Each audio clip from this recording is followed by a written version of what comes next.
Halo guys, di sini saya mau bercerita mengenai perjalanan kedai minibar. Jadi awal cerita nama minibar itu, tadinya tuh saya berjalan dari nama Bo Cicipi. Bo Cicipi itu pertama saya jualan tuh dari dapur, terus ke kontainer sampai kita ke kedai ini. Nama Bo Cicipi itu sangat berarti dan bermakna buat saya karena dari dulu sampai sekarang kita pakai, yang akhirnya pada kedai minibar ini tetap ada Bo Cicipinya karena bermakna tuh dulu setiap saya masak, jadi saya tuh selalu menguji masakan saya kepada orang tua saya atau ibu saya. Jadi dalam bahasa Jawa tuh Bo Cicipi itu bisa ibu mencicipi atau coba cicipi. Mungkin biar lebih intim kita ngobrolnya, kita matikan dulu lampunya supaya berceritanya lebih intim lah ya.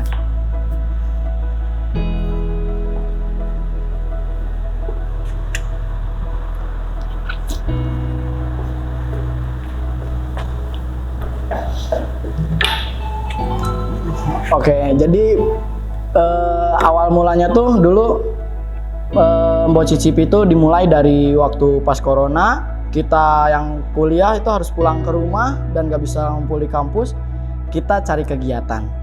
Yang akhirnya saya dan mantan pacar saya atau sekarang udah jadi istri, kita merintis suatu usaha kecil-kecilan.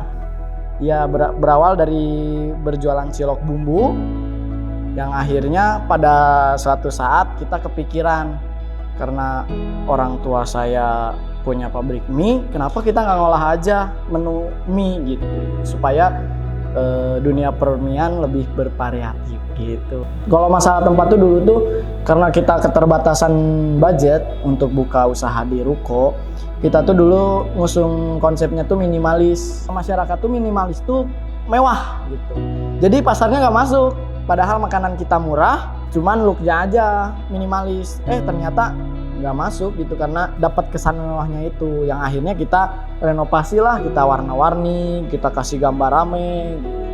Terus kita kenapa konsepnya rame gini, biar kelihatan bahwa kita tuh bukan kafe gitu, kita tuh kedai mie, jadi kelihatan tempat makan banget. Sampai penataan kursi, penataan meja tuh kita sama semuanya gitu, jadi nggak beda-beda kayak kafe kan, ada yang tinggi, ada yang kecil, ada yang sofa. Kalau kita emang sofa ada, cuman untuk mejanya kita sama semua. Dulu tuh kalau modal awalnya banget ya, yang waktu di dapur tuh ya cuman saya 100, pacar saya 100. Itu modal berdagang awalnya, yang penting jalan lah gitu.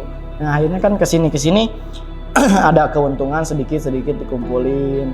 Terus orang tua juga, kalau mau bener serius usaha nih, mamah bantu, bapak bantu gitu kan. Yang akhirnya bisa berkembang, dan mentok di kontainer tuh kita, karena kontainer tuh kecil ya, terbatas. Yang akhirnya kita maksain untuk di ruko, karena biar semakin berkembang lah kita. Terus setelah kita pindah di kedai ini ya, di ruko, ada varian menu yang bervariatif, ada mie kuah tuh mie angkuh. Kenapa angkuh? Kok angkuh gitu namanya ya, padahal nama yang kurang baik ya, padahal sebenarnya angkuh tuh singkat, kepanjangannya tuh angker kuah. Nah itu basicnya ramen.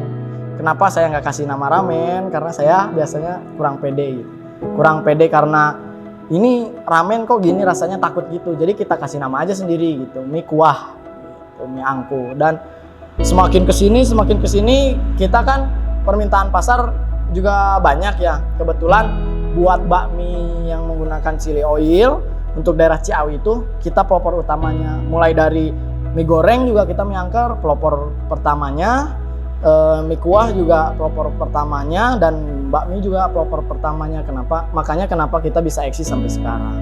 Ya kalau masalah harga sih karena pasarnya juga masih Ciawi ya, kita menyesuaikan aja lah biar anak SMA, anak SMP bisa merasakan masakan kita juga gitu.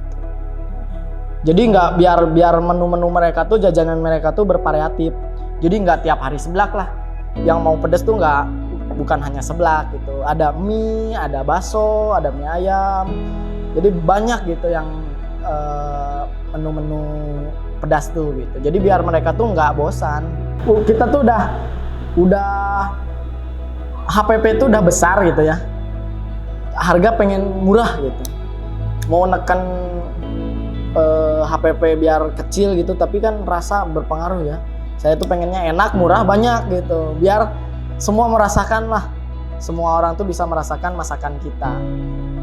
Terus kenapa kita bisa murah? Karena saya bikin mie itu sendiri. Kita semuanya diolah sendiri. Mulai dari mie, kecap asin, minyak, terus kuah dan lain-lain kita bikin sendiri. Sampai ke saus pun kita beda dari yang di pasaran gitu, karena kita racik sendiri dari beberapa brand saus, kita campur sampai mendapatkan rasa yang kita ingin. Sangat support system banget kalau buat istri, karena usaha ini tuh sebenarnya milik berdua sama istri saya.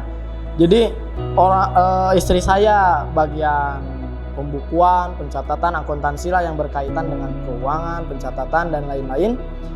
Sampai kita nggak laku gitu, sampai bingung. Ini nggak laku terus, kita nggak punya uang, apa kerja aja gitu, kerja di orang lain aja gitu. Tapi nggak gitulah mungkin, karena ada support yang besar dari orang tua itu yang menguatkan. Buat teman-teman pencinta pedas, pencinta mie, pencinta bakmi atau mie goreng, mie kuah, bakmi, kita sedia di sini. Jangan lupa nanti juga kita ada menu nasi. Jadi kalian harus cobain menu-menu kita, masakan-masakan kita yang dibuat sepenuh hati gitu. Sekian ya mungkin cerita dari saya. Lain kali kita lanjut ngobrol lebih panjang, lebih lebar mengenai bisnis saya. Kalau ada yang mau ditanyakan bisa tanyakan di Instagram, di WA, karena WA dan Instagram terbuka untuk umum. Jadi segala masukan, segala saran dan kritik kita terima gitu. Jangan lupa mampir di kedai kami.